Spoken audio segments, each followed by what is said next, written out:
to help our fellow Christians? Yeah, well, there is a very positive, optimistic response. And I think that as you've seen Christians, a new Christian generation kind of realizing maybe, America isn't the only place we can have influence. We need to really embrace this idea of a global church. So, you've seen them really take in refugees as a response to that crisis, also praying for and supporting both financially and with missionaries to these very, very dangerous countries, many of which we can't even really talk about because they're serving in such dangerous areas. But the church really has accepted that. And they have actually put pressure on President Trump to put pressure on Sisi, obviously the President Sisi of Egypt, where this attack happened, to not just put out a statement, which we're very, very thankful that President Trump did put out that strong statement, but to put the pressure to really govern in a way that is based on what he campaigned on. Sisi campaigned on increased security and protection for Christians. And so all Christians in the states are calling for that. And this, of course, this pilgrimage that they were making, it was a known pilgrimage. And if ISIS or whoever did this knew about it, certainly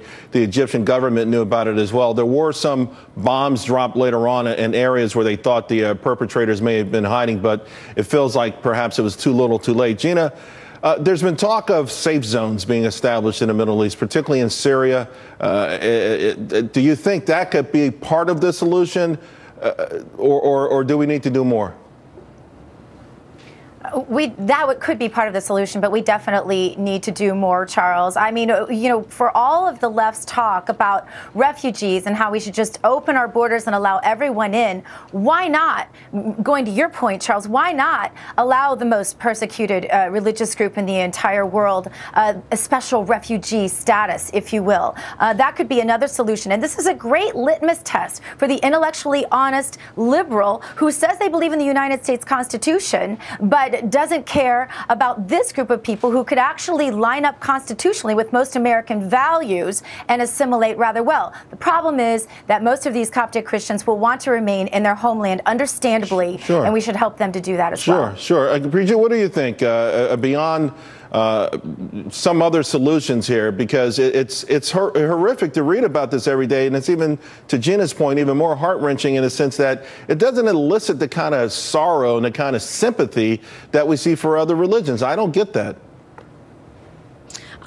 No, and this is a sad thing. And, there were a lot of children on those buses today that were attacked. And it's heartbreaking. How come we're not seeing the pictures of the children screaming? We read about them, but we're not seeing their pictures. And in many cases, it is because even the cameramen who are taking the pictures in the Middle East, remember, the majority of them are Muslims and they are sympathizing with the Islamic terrorists. Remember, in Egypt, the ones who are doing the persecutions are basically the neighbors, the people who live in the community, in the same geographical area. These are not some terrorists who were imported from Boko Haram in Nigeria. So we need to see more cracking down again by al-Sisi and maybe bombing the areas that attack the Christians to send a very strong message to the Muslims who are going to do these types of attacks that we will retaliate against you in defense of the Christians because they are citizens of our country just as much as you are or anybody else is. Right. And of course, they have to take force in order to protect them. And of course, we should point out the Coptics there did back al-Sisi because he made some promises to protect them.